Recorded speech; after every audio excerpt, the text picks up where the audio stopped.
You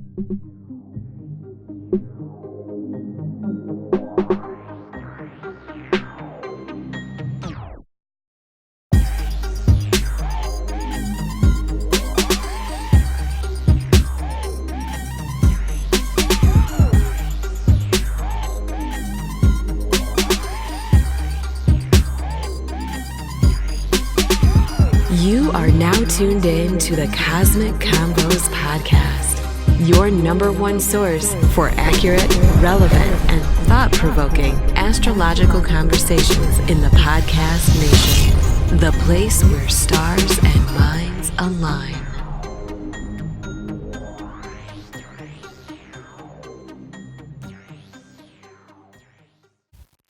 Peace. You are now tuned into the Cosmic Convos podcast. I'm your humbled host, Herut, and I got my good brother here, Brother Ra. How you doing, brother?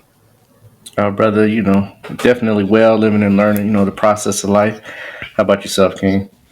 Can't complain, man. So, this is the third episode, man. How you feel so far, man? It looks like we got, pretty good feedback on the first two episodes.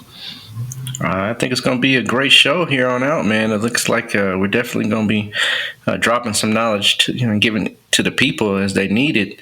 And I'm definitely seeing the feedback as positive as well. So I'm feeling real good about it, brother. Good deal. And speaking of feedback, we got a couple questions, coming from various social media platforms. So, you feel like answering some questions? Let's get it in.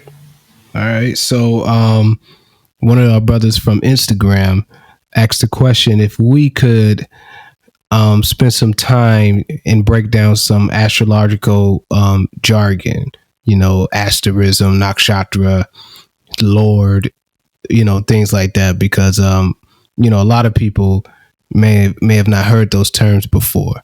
So maybe if we could, spend, real quick second, just, giving a, basic definition of, those particular terms out there, what they mean.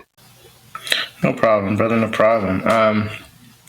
To kind of just jump on the most simplest aspect of the questions, a lord or a ruler is another term for the same word in astrology.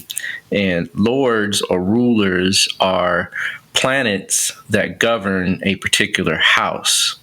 So, for example, of course, there's 12 houses, there's 12 signs, and each house is affiliated with a sign. So, for example, if you are a Cancer ascendant, the ascendant lord or the ruler of the first house is the moon, because the moon rules Cancer. The second house from Cancer is Leo, or second sign from Cancer is Leo. So the ruler of the second house is going to be the sun, because the sun rules Cancer. And each one of them will follow the same pattern, one after the other, based on the particular sign that's placed over that particular house. If that makes sense to you, brother, is that clear? Is that clearing it? Does that clear it up, or does that make sense, or do I need to go a little deeper? No, I think that's a good, good kind of overview of what that is. Now, what about like the terms like asterism and nakshatra? Okay, so an asterism is basically aster, right? Like astrology and aster, it means of the stars, right? Or it's based on the stars. So an asterism is a portion of the zodiac that we align to an actual star, right? And when we say asterism, we're actually almost synonymously saying nakshatra, because that is the same thing that we're doing. It's just one term is Western and one term is Indian, or for lack of better words, Hindu. So when we say nakshatra is the same delineation of the asterisms, which is cut into 27 parts of the sky. So when I say, for example, Ashwini, or better yet, Shitra is a asterism, and asterism is connected to a star, and that star is called Spica, right? And so when you look up in the night sky, we actually have a set of stars that we can point to that says this portion is allotted to that star. Another one is Regulus. So Regulus is Magha.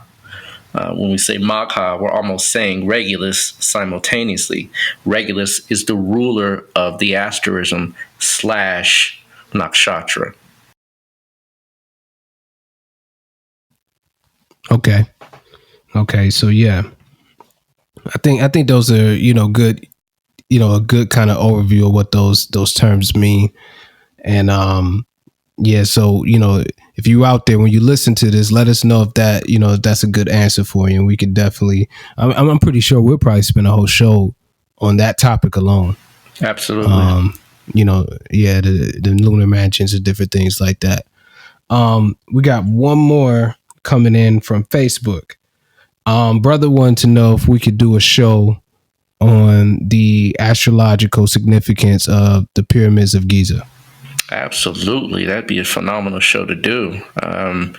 The pyramids of Giza are, without a doubt, aligned to the constellation Orion. And the constellation Orion has three primary stars in it. And those three primary stars are specifically reflected within the layout of the Giza pyramid complex. So we definitely can spend a show on that, delving into those alignments, how the shafts are pointing towards specific stars, how I think there's so much knowledge compacted in the Great Pyramid itself. I mean, we could probably do 2 or 3 shows on that one alone. But definitely in the future we will address that and tighten it up with regards to how those particular constellations and stars are specifically aligned to the Giza pyramid complex. Definitely. Good deal. So that's coming soon. So thanks for that that alley oop right there. So we'll definitely do a show on that. All right. So that's pretty much what we got right now. And again, when you hear this, you got questions, you got anything, you want us to talk about or anything like that, just hit us up on social media. On Facebook, we're at Cosmic Combo. Same handle on Instagram at Cosmic Combo. You can hit me up personally at Harut Life or at Push It Forward. You can hit up Brother Ra at Shechem on Instagram. And yeah, we can move from there. We'll definitely take that into consideration and, tie that into what we're doing. All right. So, for today's show, we got, a real interesting angle. And I think, to me, this is a real important show because you really get to, see the power of astrology, that you get to really see, that statement, as above, so below, into true form, and, when we look at right now, kind of what's going on politically, it's a real key time right now. We see reparations is a constant topic, in the political scene. We got over 24 Democratic nominees all lined up to go against Trump. So on this show, we're going to begin the conversation of seeing what does the stars have to say about this whole, presidential election. And, we're going to begin to look at and see how do these candidates measure up against the Donald. So I think you all enjoy this quite a bit. What do you think, Brother Ra? I think that's an excellent segue into this particular hot topic of politics at this time, because there's a lot of moving parts, a lot of shifting pieces at work as far as who's going to be the next CEO of the United States of America. And so it's a free for all, if you will, right now. It really is. There's a lot of young candidates, which is surprising, and there's definitely some tenured ones as well. So it's a nice spread across the board. You have candidates that are from different racial backgrounds, which is phenomenal with regards to just showing the quote unquote American dream at work. However, we must understand that although it has a very promising look with regards to, of course, the Democratic nominees or potential nominees. And of course, like you said, Mr. Trump, he's already in office. So the incumbent always has a leg in. He always has his ability to kind of pull his folks in fairly quickly because he's already kind of on top of the hill, Capitol Hill, if you will. So the thing is that, when we look at how things operate, there's a two-sided coin to this, and in astrology, one thing we must understand is that everything has what we call a significator, or the proper term is karaka. And a significator is a planet that is affiliated with a specific area or a thing, such as democracy. And so democracy is governed by the planet Saturn. And the reason is because Saturn is the planet that truly governs the masses. It's considered a planet that deals with the common man, if you will. And the common man was originally intended in democracy to be the individual that could ascend to the highest ranks of government. However, there are other things at work and at play, and that it appears that democracy is at work. But remember, let's be honest. If you don't have any money, you're not going to be president, right? And having the greenback or the dollar bill with you is not of the common man. Just basic bare minimum. The average individual won't see the Oval Office, for lack of better words, because he's not in the green, right? He's not in the financial wherewithal to pull it down. So that's one of the things I want people to consider, is that, democracy is supposed to be of the common man, by the common man, that we all have the potential to be in office for whatever reason, if we can really pull the vote, right? And pulling the vote, it takes money. So there's an oxymoron with democracy and how democracy has been set up. The other thing is that, the powers that be are no dummies. So when I say the powers that be, this is the hidden hand, right? This is the so-called conspiracy theory that everyone kind of looks to. And this is a machine, Atef. This is a machine. When I say a machine, this thing was created, hundreds of years ago. So we're receiving the effects of that cause. The process of creating a country, a nation, is not just we all get together and we all want to have our own little land and do what we want to do. There are forces and powers that are set in play that create the momentum of a nation. And the people that founded this country, most of which were Masons. And I say founded, I'm talking about the real key players, the ones that really were the movers and the shakers. Of course, we know George Washington was obviously a Freemason, because even in the picture, I believe, of his inauguration, or one of his pictures, I'm not sure if it's the inauguration, he has a Masonic apron on. And, it's kind of like this: the way you start is the way you finish. You know what I mean? Indeed. So, if we're starting out, and people can, say that, he's not really technically the first president. I understand, there's even, articles and books out about, first 5 black presidents, and,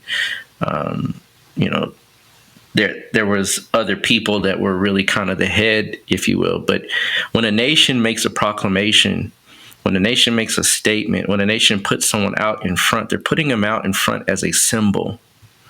And that symbol speaks volumes. Symbols, of course, speak 1,000 words. So when you look at not only George Washington, even when you look at the dollar bill is there to show you, and it's the dollar bill, the $1 bill. When you look at that, that is a symbol to show you how things are set up within the construct of this nation. And of course, who's on the dollar bill? George Washington. George Washington, being a Freemason, a outspoken Freemason, and of course also an owner of slaves, you must remember. This is to tell you that the powers that run this nation are not ones that are really democratically oriented, if you will. They set up a democracy so that the appearances of the people have the vote would be there. But the real hidden hand is always the ones that we say the presidents are selected, not elected, right? They're pre-chosen, if you will. And then those that we kind of go with or run with, we think that we're pulling the strings, but that's not truly the case. With that being said, when we look at astrology and try to bring heaven down to earth, we have to look at what time it is for these particular preliminaries and things to happen. And so we have to use sidereal, right? Because sidereal is going to really show us where things are in real time. Not to knock anyone's tropical purviews on it, and I respect anyone's attempt to use this divine science to gain insight, but for all intents and purposes, our ancestors looked up, not down. So at the time of the election, the sun, and the election is pretty much set forth for November 3rd every year, or every 4 years. And it's funny that it's every 4 years, because 4 years is also another significant aspect of how reality works, in that we have a leap year every 4 years. The clocks are set back every 4 years. That's the purpose of the leap year, because if we didn't have a leap year, we would find that the seasons would shift with regards to the actual the months and the dates. So summer would actually end up being where winter is, and winter, summer would be in December, and vice versa. Winter would be in June, right? If we didn't have that particular mechanism to set it back. Well, in ancient times, and especially in ancient Kemet, we have what's called a Celtic calendar. That Celtic calendar allowed us to maintain the consistency over a given period of time, where we understood that the seasons, these things change. And so that we wanted to make sure that our time is correct, we created another calendar to coincide with that calendar. And the Celtic calendar had many more uses than that, but that was one of the uses, in that we could keep a very close track of time. When the elections happen, Atef, there's a particular arrangement in the heavens that happens every year, and that is when the sun is in debilitation. November 3rd, from October 15th to right around November 14th, right around there, that's when Libra is actually, the sun will be in Libra for 30 days. And so, knowing that, there's some deeper imports to that particular placement. One of the things is that the sun in Libra, typically, not always, because of course in astrology we have variables, we have things that can cancel other things out. And I say cancel not in the sense that it nullifies it, but it can negative can be turned to positive with certain placements. So it's not always that the sun is in debilitation, that it's horrible, or the sun is in exaltation, that it's great. It just means that that particular planet has the opportunity to release the highest imports of its significations, or the things that it rules. But the sun being in Libra, is debilitated. If in both systems, in any system that you particularly look at, when we use the heavens and placements and constellations, the sun is debilitated in Libra. And the sun is, number one, the planet of government. right? Number two, the sun is also symbolic of the ability to exact your intent, or what we would call will. And so your will, being in a debilitated state, is weakened, right? So that means that the people, and the sun in Libra, is the sign of scales, right? Libra is the sign of, one side, right, Democrats, right, versus the other side, right, Republicans. I mean, it fits perfectly with how things play out. And at that time, the decision-making process, which is governed by the sun, is thwarted. It's weakened. It's not nullified, but it definitely has there's a struggle. There's an internal battle. There's an internal fight. You don't feel confident. You don't feel that surety of hey, I need to do this. This needs to get done. So the powers that be, knowing this, right, and creating this system, have set forth the ability to implement their will within the construct of the people's will, although the people look like they're making the choice. So when you have a nation, and not all nations are this way, I'm not sure of how other nations are run. I live in America, and I'm not familiar with India or Canada or England. I'm not familiar with those countries and how they've done things. But I know here in America, and going back again to knowing that the founders of America are Freemasons, we can juxtapose that information right over to November 3rd, and that they set forth this process to make sure that the people will be the weakest in making the decision. And they could literally use campaigns, they can use slogans, they can use the media, they can use all sorts of and manners of things to manipulate the will of the people. There's a book called Illusions of Choice by M.K. Wheel, MKWEALE. And it's a book called Illusions of Choice, The Hidden Hand of Astrology Behind U.S. Presidential Elections. And I suggest, if you have the opportunity to read that book, it discusses things very specifically, and it also uses sidereal placements to understand how these things work. In fact, I'm just going to read a quick quote from it to kind of give you insight onto what we're talking about. This is in chapter 1, I believe, page 1 of chapter 1, and the second paragraph. It quotes, "If we approach the U.S. presidential election in the same way, it also has a set timing mechanism to its cycle. The founders of America were well versed in metaphysics and used universal principles to determine the timing for the best potential outcomes based on constellational and planetary influences. The founders who most influenced the definition of the election cycle were Benjamin Franklin, who was famous for his almanacs used for planting crops, which relied on astrological influences such as the moon phases; George Washington, who was a Freemason; and Thomas Jefferson, who was familiar with philosophy and esoteric principles and understood the significance of the astrological cycles such as solstices and equinoxes, as well as constellation and planetary influences," unquote. So that right there alone, right, is the death knell to the so-called process of democracy within America. Again, and here's the other side of the equation, in that Saturn is actually exalted in Libra.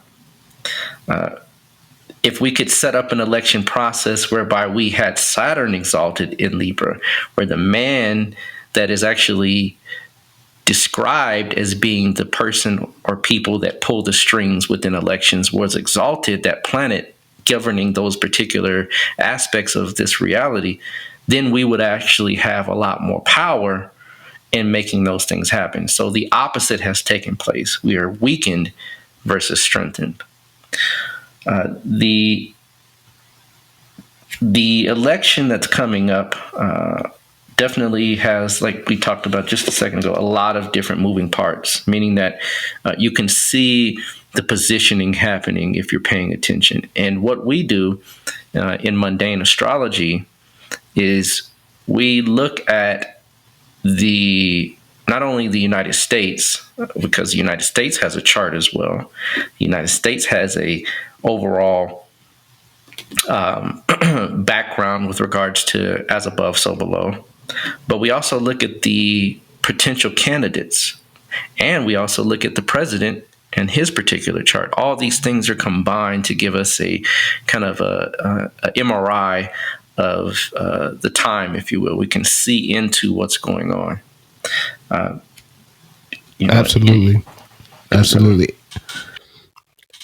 Yeah, well, just wanted to, just let you all know that, before, we get in and start kind of going through the candidates and everything like that backdrop that Brother Rod just put forth is key to understand, just kind of put it in context, because that's going to skew what you see, what's happening in the charts, what you see in the stars, those different elements that, those, different, behind the scenes, kind of plays that's being called shows up in the stars.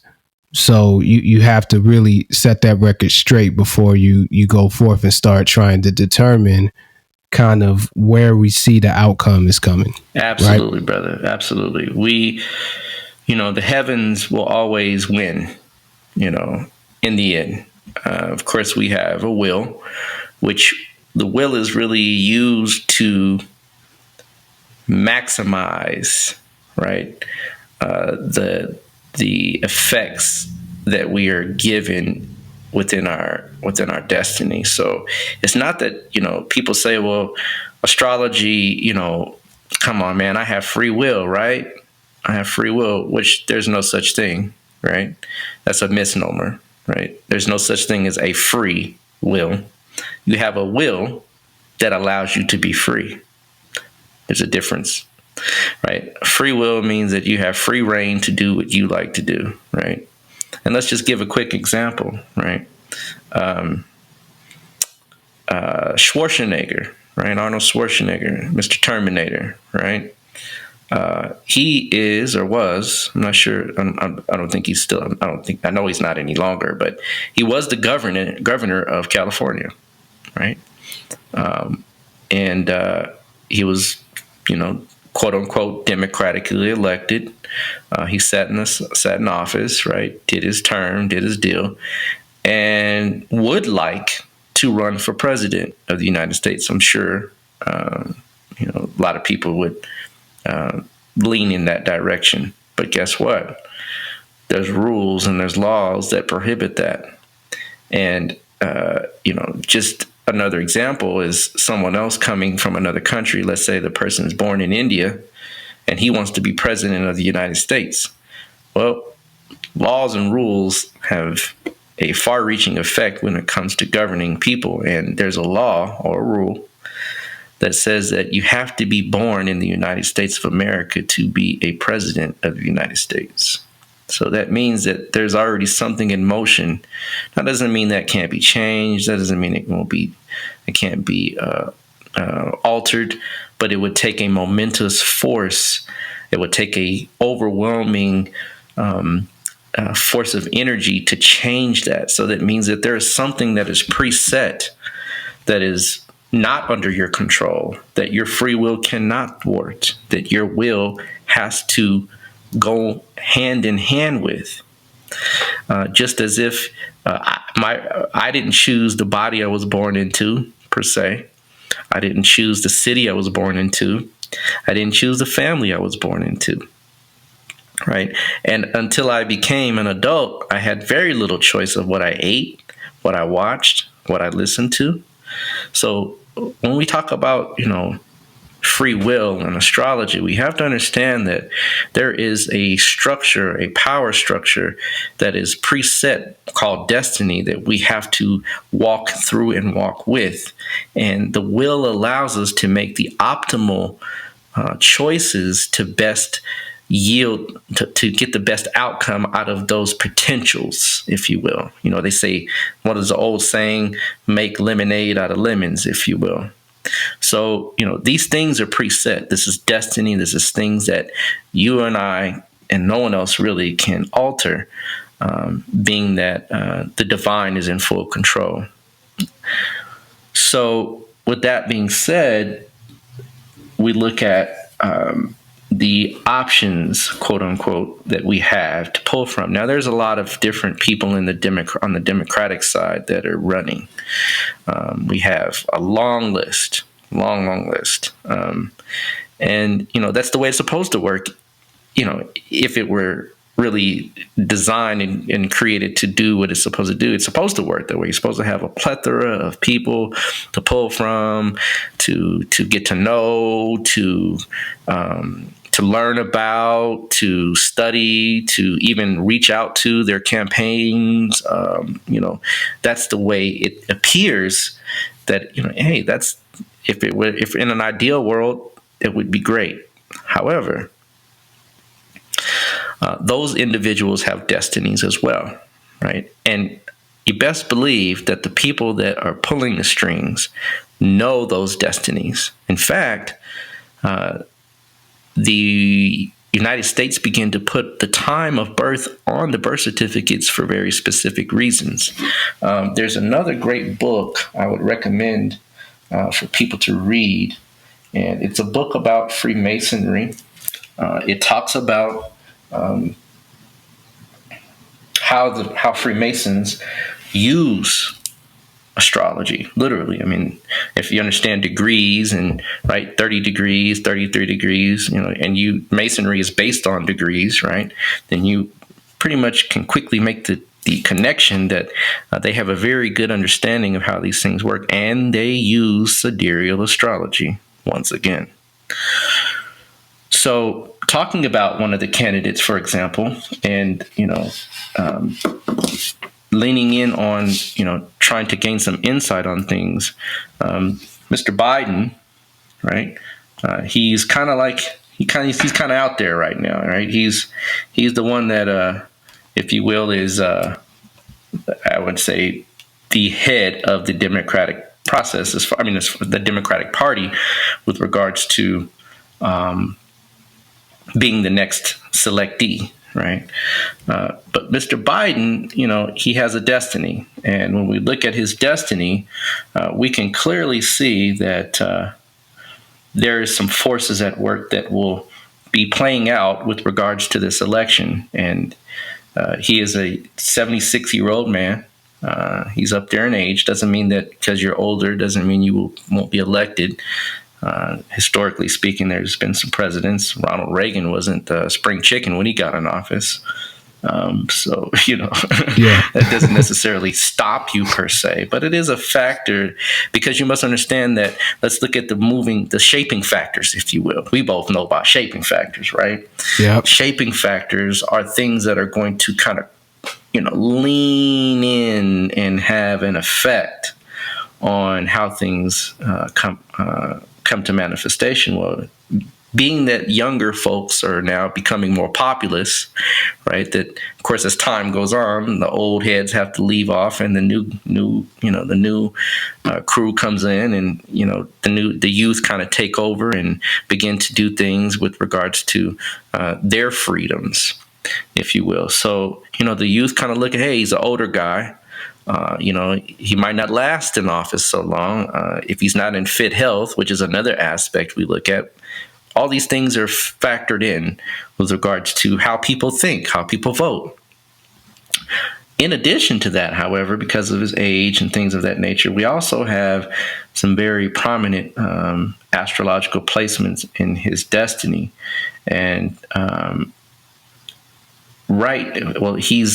we have a good time on him. We always want to have a good time when we talk about people. And I have made mistakes on, being an astrologer and thinking that, my skill set is, this, that, and the other. And I don't have a time. Times are crucial in making those decisions because the time creates the actual ascendant. And from the ascendant, we can see how everything's placed in the construct of that person's destiny. So go ahead, brother. Now, hold on, real quick. So, especially a lot of people coming from, the Western astrology, tropical astrology perspective, when we say ascendant, we're talking about the rising sign. All right.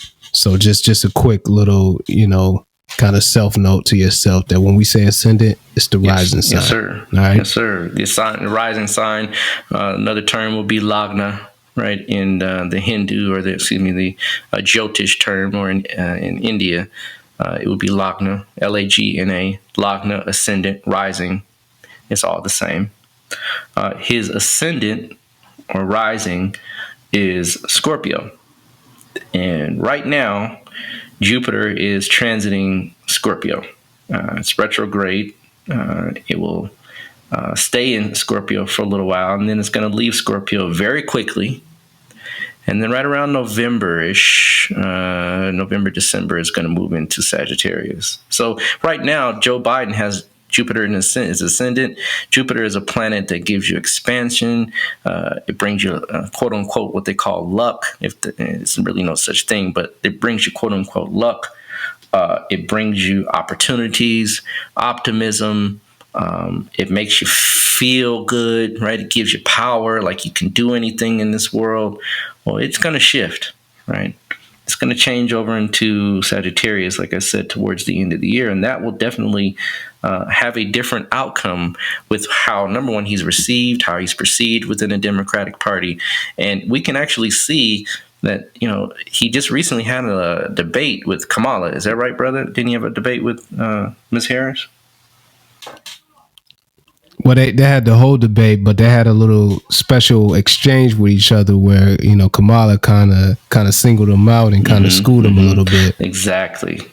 So that kind of singling out and that diatribe that they had, it definitely put a spin on the people's mind with regards to how this individual can handle that particular office, or if he's ready, right?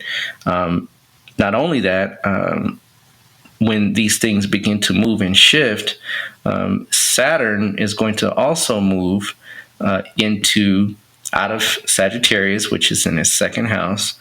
It'll move into his third house. And that presents a definite challenge because it's going to begin to oppose his natal Jupiter. And that is not one that I would say I would want to have if I were running for office. Jupiter is a planet that we definitely want to have on our side and have minimally impacted with regards to any type of heavy-duty planets, meaning Jupiter, the northern and southern node of the moon, and even any type of Jupiter opposition within itself. So, Saturn will move into to Capricorn, right? It will be there for 2.5 years. And so when it begins to move into Capricorn, it's going to literally oppose that planet that gives that optimism within this chart. So that definitely will slow his momentum. And I just don't see how he can maintain that particular momentum within the construct of the political race. He's going to slow down. That's what Saturn will do. It slows you down. It tests you. It restricts you. It delays you. It can deny you depending upon other placements within the chart. And we're not going to go through every aspect of their charts. We're just going to touch on some key points to kind of keep us, keep our ear to the street and keep us watching. We will do this again, of course, in the future, when these things have shifted, the moving pieces have kind of fell into place, and we will come back and revisit these things and really tighten it up and really give a good, clear, concise picture of who will really be selected, not elected. The other piece I want to mention is that with regards to the Saturn in the third house rules our ability to kind of carry our intellect, if you will, carry a good conversation, be thorough with regards to our dialogue, right? And it didn't look too good for him with Ms. Harris. She lit him up, right? And he really didn't come back very strong. He didn't have that quick wit. He couldn't hit her where it hurts, so to speak. He couldn't draw a nub to be able to kind of equate the powers that be. He couldn't really say, hey, you know what? Well, what about this? What about that? And in regard to this, that, and the other, that's a very dry response. So that's, I would definitely say that he's going to have a hard road ahead of him with regards to getting in that particular seat. Although he has some things on his side. He's been in politics for, since forever, right? Since before we were born, right? He's been in politics. He's been in a position, right, that he was able to experience being close to that office, being close to that the understanding of what it takes to do it. So it's not like he's completely, I'm not throwing him out, the baby out with the bathwater, so to speak. But I am saying that he is definitely going to have a very, very, very challenging time, especially given the fact that these other younger candidates are they're sharp, they're on it, they're ready, they're hungry, right? And he better, definitely go back to the drawing board and find some things to do if he intends on being selected, right? Moving into another candidate here. Go ahead. Sure. And hold on one second, brother. So, just to make it clear, we don't have a preference either way it goes. So we're approaching this, from purely from an objective point of view. We don't lean towards any candidate or anything like that. We're just looking at the charts and measuring it from that Absolutely, perspective. brother. They Would say you I agree? don't have a dog in this race, right? I don't have. I'm not vested either way. People ask me, "Do I vote?" And I say, I understand how things work, so you can vote all you will, but if you're voting, you're just pushing buttons that have already been pushed, if you will. So. The next individual I want to touch on, and I'm kind of giving a spread to go, a little bit back and forth here, because Biden is really at the top right now.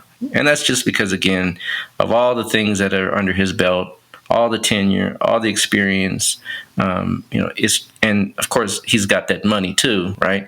That all is really in his favor. But again, there's forces that are beyond his control, right? And we will see how those forces play out with regards to seeing if he will actually be the one that heads up Trump. The next guy I want to talk about here is Yang, and Andrew Yang. And, bright young fella, definitely has a future in politics. And for all intents and purposes, the way he looks with regards to his abilities, I wouldn't deny him at all. He's very intelligent. I've heard him a few times.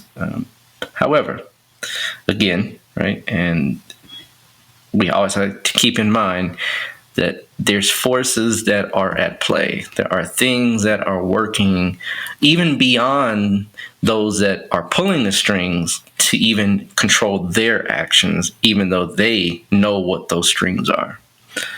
And I didn't also touch on another piece of the puzzle with regards to these particular charts, and that's called the Dasha period.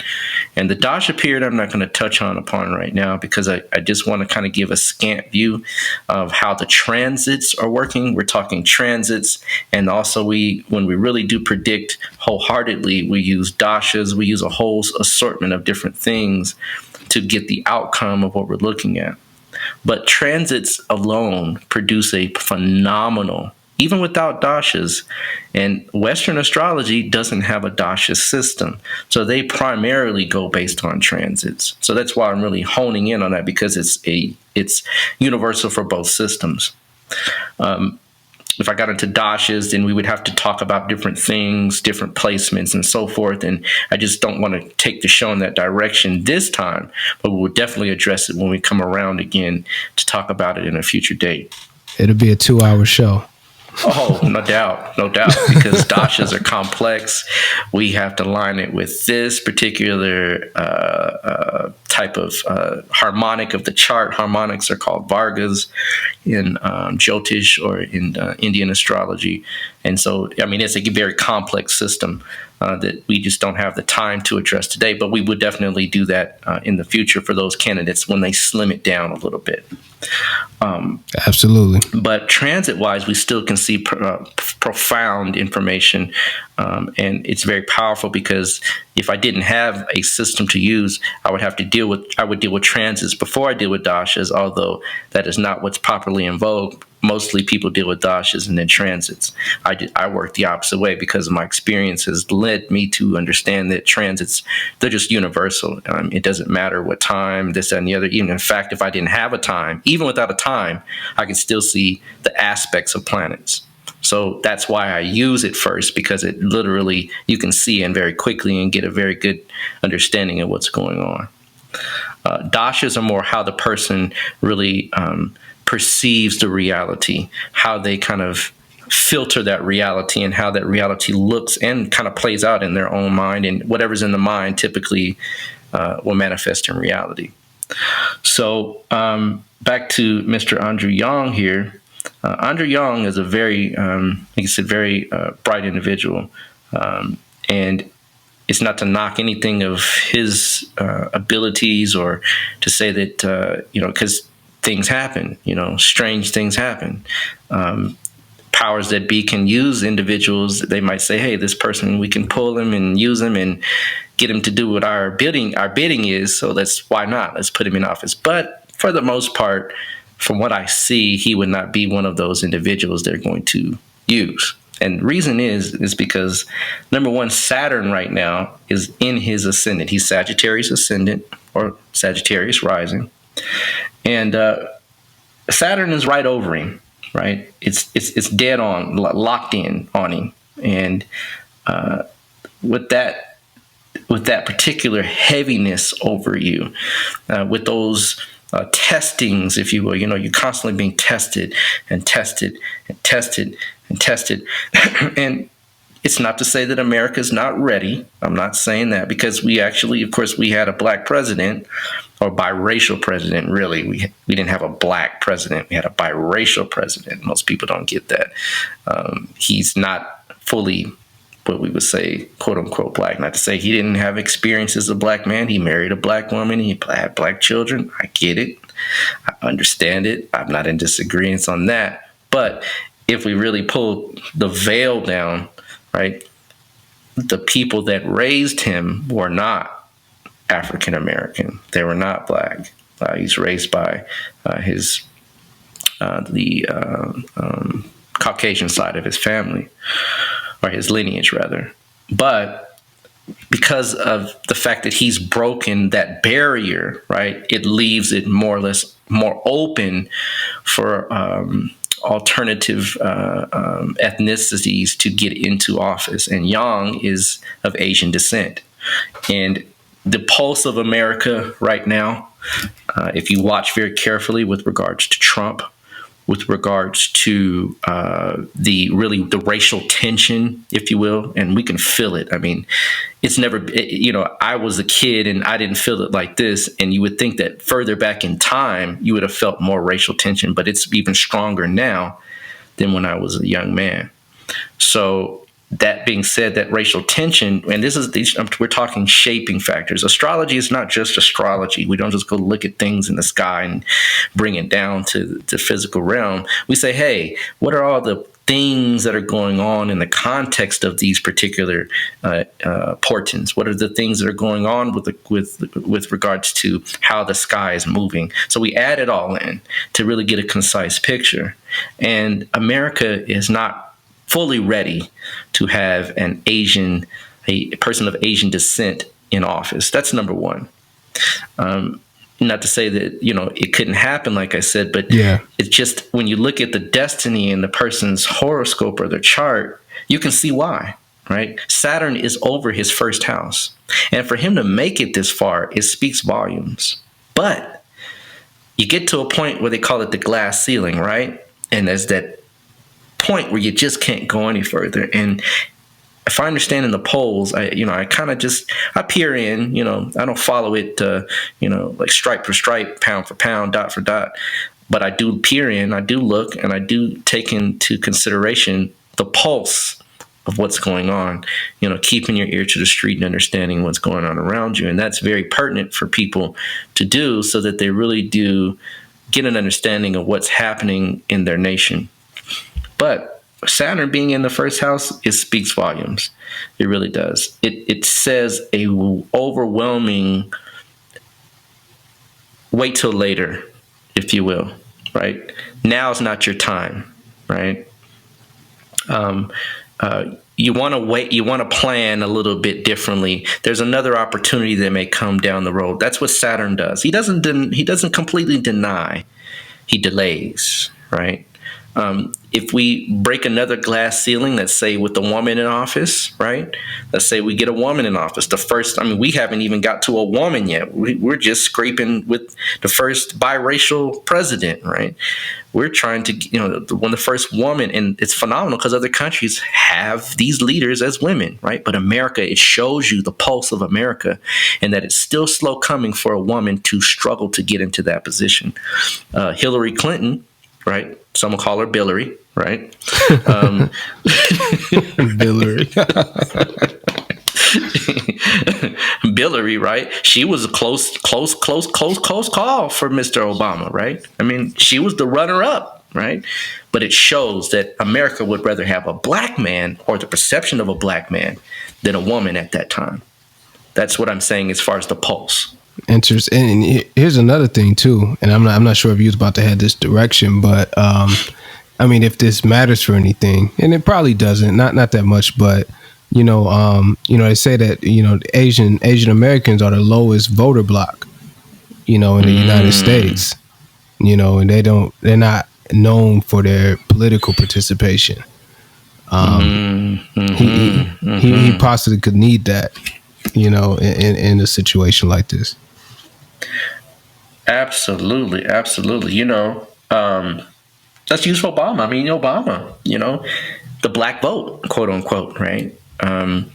Securing that African American vote, which of course we make very little of the populace with regards to the so-called census and what they say our numbers are. I mean, 40 million at best, right?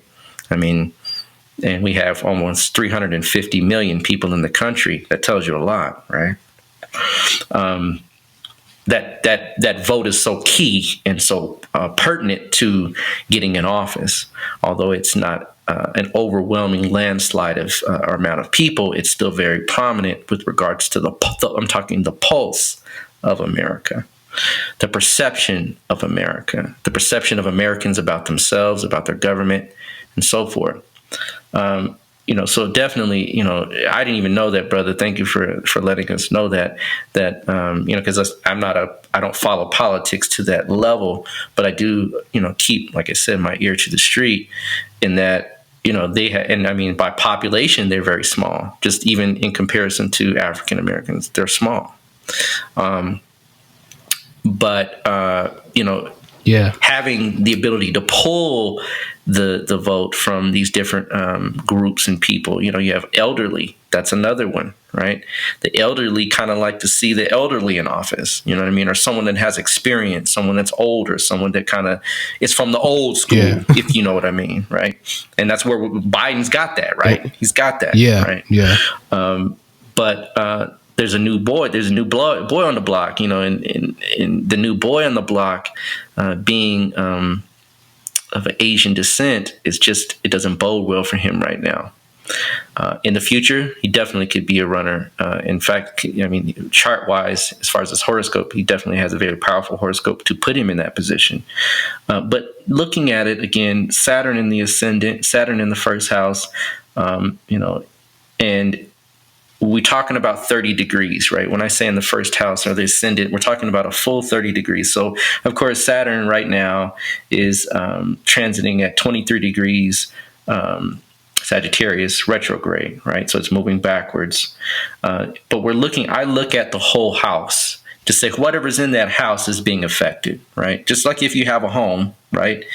You might be in one part of the house and then someone be in another part of the house. But if you make enough noise, right, you can have an impact on that person in your house. Well, Saturn's the noisemaker. He's the big boy in the block. He takes 30 years to make a complete transit, right? He's the slowest moving inner planet, or so not inner planet, but slowest moving planet with regards to what we use, because we do use the outer planets, Uranus, Neptune, and Pluto, but in a very different way and not on a personal level as far as the chart is concerned. We use it, again, more as based on businesses, things that have a longevity, nations, things like that. We can use the outer planets in a very key way that way.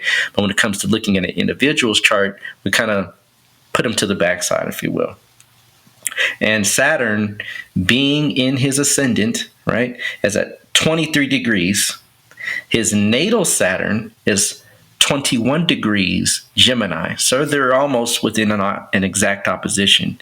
And remember, I said a little earlier that when Saturn's at play, you want to have Saturn on your side because Saturn rules democracy. It rules the ability to gather the influx of the lower man or the common man's vote, right? And it's just not in his favor. They're in opposition. Opposition means that it's like me looking at across from another person. I'm ready to fight, right? I'm ready to go toe to toe, right? And Saturn being in opposition to itself in his natal chart, it slows things, it tests things. It doesn't give you the force and the momentum, right, to get things done. And like I said, right, America's just not really ready to have that face of America look like Andrew Yang. Yeah, I can see. He has some other things, and not to cut you off, brother. He has some other things. Jupiter will be in his ascendant very soon, right? Saturn will be in his second house when it does move over into Capricorn. However, when Saturn's in his second house, it will conjunct Venus. It will conjunct Moon. It will conjunct Mercury in his second house. So again, Saturn will then put more of a slowing pattern with regards to that appeal that most people are looking for. So if I had to really just draw the line, I say not now for Mr. Young, but maybe later. The last one I want to touch on is Harris. And before we get into Harris, right? And like I said, there's more candidates. I know Elizabeth Warren, she's one that definitely is in the limelight and has a lot of tenure, has a lot of the ability to pull the vote from the old school, if you will. So I'm not knocking her as well at all. I haven't pulled her data. I don't have a good strong time for her, so it's very difficult for me to again make those calls. We have to have a strong time. Without a strong time, Andrew Yang has a strong time, Biden has a strong time, Harris has a strong time. That's really why I'm using these, because those are the ones that I can literally see into their destiny and say yay, nay, maybe, possibly later, and so forth. So not to say that she's not in the running, definitely is. She's out there, she's making headlines, she's doing her thing. Just that I don't have a good time, so I don't want to speak unintelligently about her particular circumstances. But moving into Harris, Harris is a phenomenal one here, and as you can see, right, she's sharp, right? She is sharp, and reason being, we look at the particular apparatus with regards to who she is, right? And she's a Gemini ascendant, right? She's wicked with words, right? Oh yeah. If you could, she ain't no joke. she's when it comes to those words, man. She's when I saw that, I said, "Whoa, man!" When she put they had the picture of her up there, right, of her as a child, and said, "I'm affected," and I mean, Biden just got blown out with that, man. I was like, wow, like what was that, right? All you can do is smile. All you can do is sit there and smile with his team and try to keep a straight face. Oh man, he should have been bobbing and weaving, man, But he was like dead in his, slew footed, man. He couldn't move, right? And she's Gemini ascendant, Geminis, man, they're word craft. That's what they do. They literally are word crafters. They have the ability to use the gift of gab like you would not believe, and a phenomenal technique to understand what the power of a sign has, an ascendant sign, that is. I mean, if you want to understand the sign itself, you have to look at it from the sign as being the ascendant, if you will. And so with Gemini being the first house, right? Wherever the sun rules for that sign is the power that they have, right? So for Geminis, right, the sun rules the third house, right? So they have the power of speech. They have the power of communication. They have the power of expression, right? The power of intellect, right? Because the third house rules these things. So given that, right, she has that power, and she used that power as everyone could see, right? However, when we look at the transits and look at how things are moving, right? Saturn is in the seventh house for her, right? And you'll hear me go to Saturn over and over, because remember, Saturn, again, is the planet of democracy, quote unquote. So we want to look at that planet to see how it's going to move, how it's going to act, what it's doing right now, and what it will do November 3rd, 2020. But now you mean Saturn's in her seventh house transiting, yes, right? Not natally, right?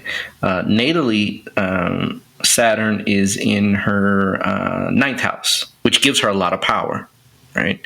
It's in its own sign in Aquarius, right? So it definitely, she's no joke. I mean, she has a high-powered mind, very high-powered mind. As you can see, I mean, looking at her history, and as far as her, ability to do law, right? The ninth house is law, right? So, bar none, right? She's a lawyer, right? However, Saturn in transit is in her seventh house.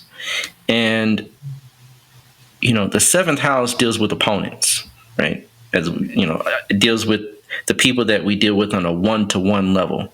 The sixth house does rule enemies, but the seventh house is like who you're facing, who's in front of you, who's coming at you, right? The sixth house is kind of who's coming at you from the side, who's coming at you from the back, who's coming at you from around the corner, right? Those are your enemies. But the seventh house is also enemies as well. Most people don't know, right?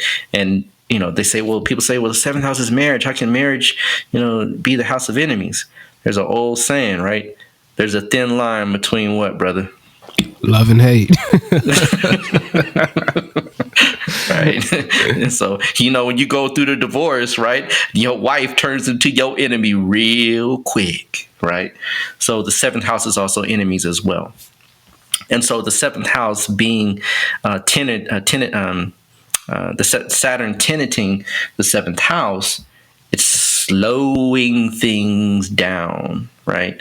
It looks back. The seventh house is directly opposed from the first, so it looks right back at her. Right? It's looking at her literally from across the room, right? But it also means that when these things shift and move, Jupiter will move into her seventh house, from the sixth house, move into her seventh house, which gives her power. Right. It will literally, now the opponents will be, right, moved out of the way. Right.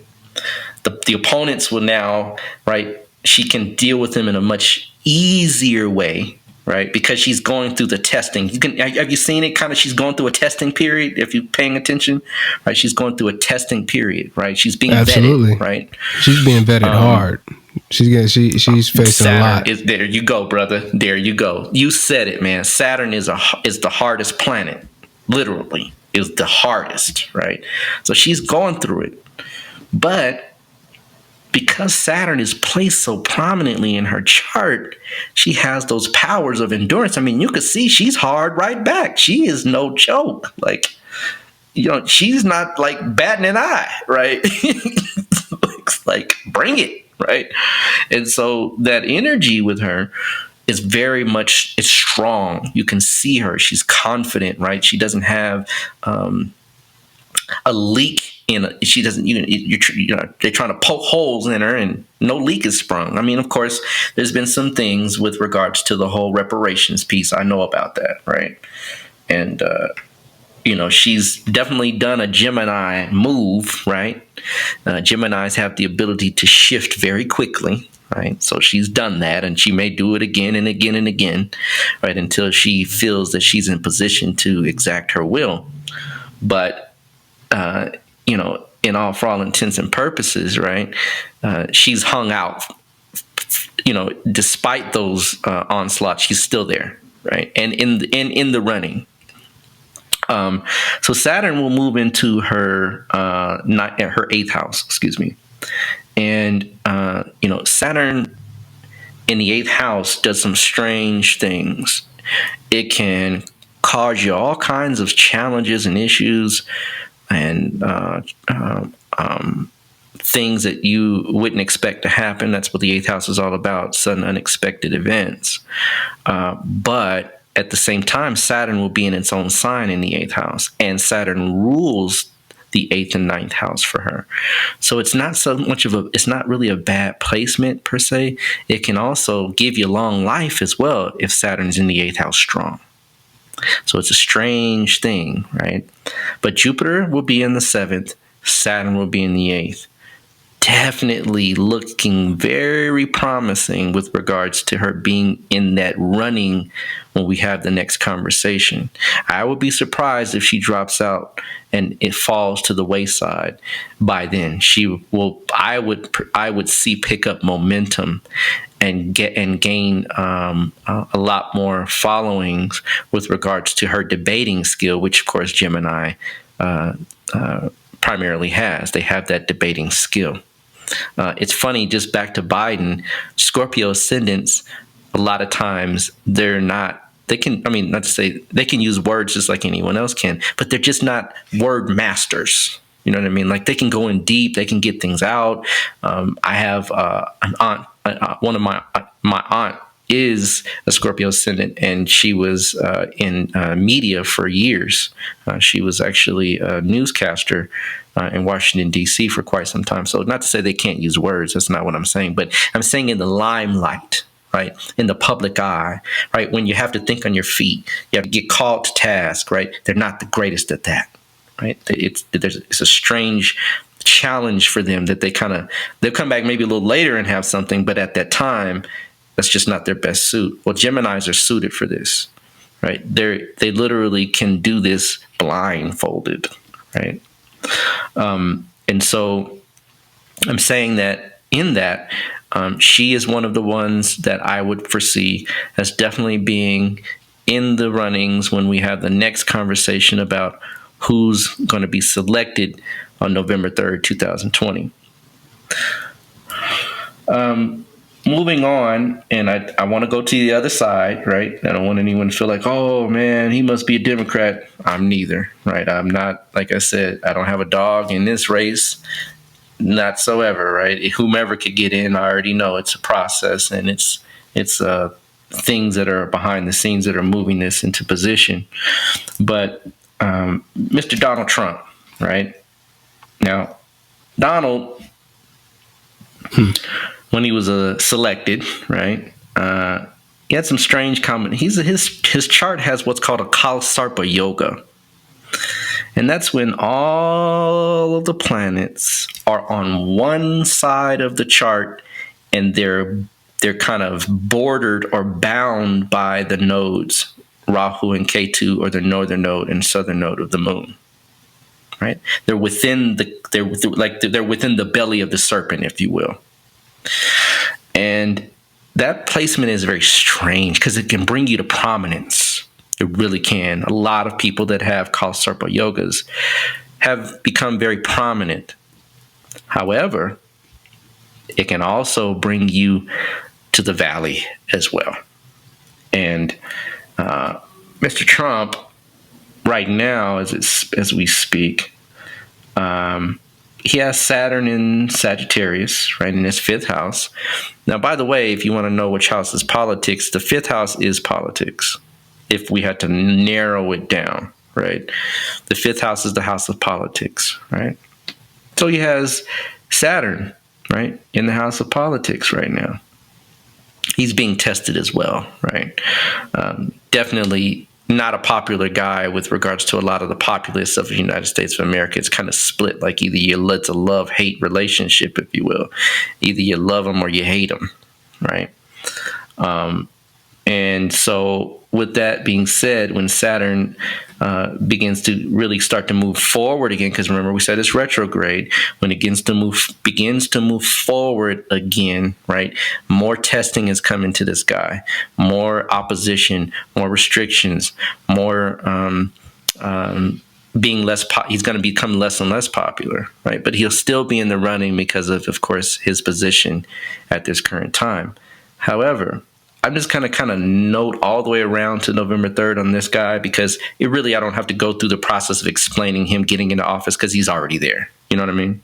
Mm-hmm. Yeah. So Saturn, right, on November 3rd, 2020 would be at 2 degrees Capricorn, right? And Saturn in his natal chart is 0 degrees Cancer. So that means that when this particular event takes place, he will literally be in the crosshairs. When I say crosshairs, I'm talking about, right, 1 and 7, 1 and 7, and 4 and 10. It's like a cross, right? He's in the crosshairs of Saturn, right? This will be a definite time when I foresee he more than likely will not get the popular vote. Now, again, popular vote doesn't always mean anything, right? Because we've seen that, right? To the powers that be, when they want somebody in there, they'll be there. Time and time again. Right. So like, that's what I'm saying, is that this is a selection process, not an election process. But the divine, the supreme being, God, for lack of better words, right? We call it Natir, right? It has the ability to show you, like, look, I don't care what they do, right? It's my show, right? I literally am the one that runs this, right? My time is the time, even though, guess what, the powers that be, they use God's time, don't they? Right? But Saturn will be in direct opposition within a 2-degree orb. When I say orb, we're talking about the zodiac as a circle. So an orb is just a piece of that circle, right? A curve of that circle. Within 2 degrees, Saturn will be in opposition to Saturn. That means that even right before the time of election, Saturn's going to hit right on that 0 degrees, then 1 degree, then 2 degrees. So at the time of election, he's literally going to be, like I said, in the crosshairs, right, of the planet that represents death, right? So that being said, I would foresee him not being reelected. Now, of course, let's go back to the shaping factors. This guy's had a very haphazard or crazy track record, right, with his whole presidency. I mean, I'm surprised he hasn't been impeached by now. I'm serious. Like I even said he would be. And when you understand the powers that be, that they're pulling these strings, most people will have, I mean, he would have been impeached. He obstructed justice. I mean, and for all intents and purposes, he really did. Like, he changed. Who does that? Who changes the person that's investigating you out to another guy and then out to another guy? Like, that is just insane, right? Yeah. But right, but it shows you Teflon Don. Hey, Teflon Don, man. Like, this guy is like, what's up? Like, something's going on. Like, you can see, like, there's things that are being moved in position, and he's kept in position so that agendas can be met. But, you know, for all intents and purposes, the guy would have been, had Obama done what he did, oh man, he'd be on nailed to the cross, man. Out of here. You know, he would have been out of there quickly, right? If Obama had an investigation and said, no, change the guy who's investigating me, I don't like him, he's not good. Well, yeah, you're going to say that because you don't want to be revealed, right? Had Obama done that, it would have been a done deal, right? So we can see that there's something, right? These shaping forces are there, right, to carry these agendas out. But again, he has a very a strange track record with regards to this presidency. And so when these things kind of come to a head on November 3rd, 2020, the process of selection I would foresee as removing him from office. Not only that, Atef, Saturn will be in opposition to Venus by degree. Venus is at 2 degrees Cancer. Saturn will be at 2 degrees Capricorn. And Saturn will be in the house of enemies, right? And Venus is in the house of loss, as is Saturn, the 12th house of loss. So I foresee, right, that, and again, we know that the popular vote doesn't mean really that the person will get in office, but I'm saying the populace itself will not feel him right, they won't put him in that position, right, to be able to be selected, right? He will literally be, right, the person that's looking outside in, if you will. So, those are the real fundamental points I want to touch on. There's other things, of course, that we could go into, how the nodes are moving. The nodes definitely have an impact. I haven't discussed America's chart with regards to these potentials. So, of course, these are all, again, factors that we have to add in to get a very clear, concise picture. But for the most part, you can see these things manifesting in front of you with regards to how the heavens are moving. Does this make pretty good sense to you, brother? Is it pretty clear? Is there anything that you feel I didn't maybe cover or touch? No, I mean, I think that's perfect. It's just so much more we can get into, but that's why we have to break this particular subject up in a couple parts. We'll probably do about 2 or 3, maybe even 4, of this topic alone, because it's a very, very interesting topic, and it's important too, because we're at a kind of real interesting period in history, as far as what direction the country's going to go into, and just how everyone's survival and well-being is going to be. So this is a excellent topic indeed. I definitely appreciate you going into this in the depth that you have. Oh, brother, hey, man, this is what I do. This is what I do. So it's always a pleasure, King, to drop these gems to the people and, to really get the people's eyes open and get them studying, get the people out there. They can take a look themselves. That's why I recommend readings. I recommend books that you can go research for yourself. The same books I read, the same books anyone else can read, and gather the same, deduct the same point. So, but it's definitely my pleasure, man, and I look forward to doing more of these as we move forward into the future. Absolutely. So, we're going to go ahead and table it right there. Once again, this podcast is brought to you by Push It Forward Media Group and Calipurusha Astrology.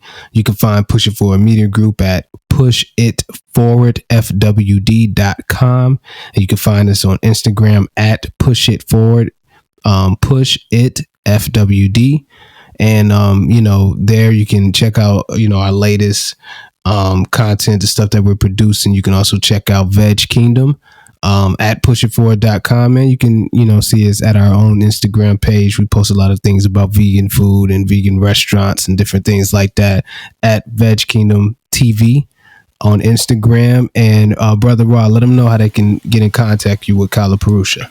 Definitely. You can also reach out to me at Calipurusha Astrology at gmail.com. I'm also on YouTube as well, and I was going to do one of the most prominent, or the most prominent, if not the most prominent, one of the most prominent entertainers in the world, but I'm going to table that for that individual's date of birth, right? We're going to do that when his birthday rolls around. But there will be definitely a show dropping down on the United States of America's chart / horoscope. So that's going to definitely be on Calipurusha Astrology on YouTube. Tune in there. keep your eyes and ears posted. It will be coming. You can also find me on Facebook at Shechem Ra, and also on IG as well. It should be Shechem Ra or just Shechem on IG. So if you have any questions, or if you have any type of charts that you want to have done, reach out and we will definitely take care of the people. Absolutely. So, yeah, man, that's pretty much a wrap. So, again, if you got any questions, any topics, any things that we didn't cover, any things that you want to hear from us, go ahead and get in those comment sections, DM us, hit us up on Instagram, on Facebook, or you can even email us. You can email your questions at Cosmic Convos Podcast at gmail.com. So that's COSMICCONV as in Victor, S podcast at gmail.com. All right. So you can email your questions there, and we'll definitely get back with you or address it on the show. All right. So that's pretty much all that I have.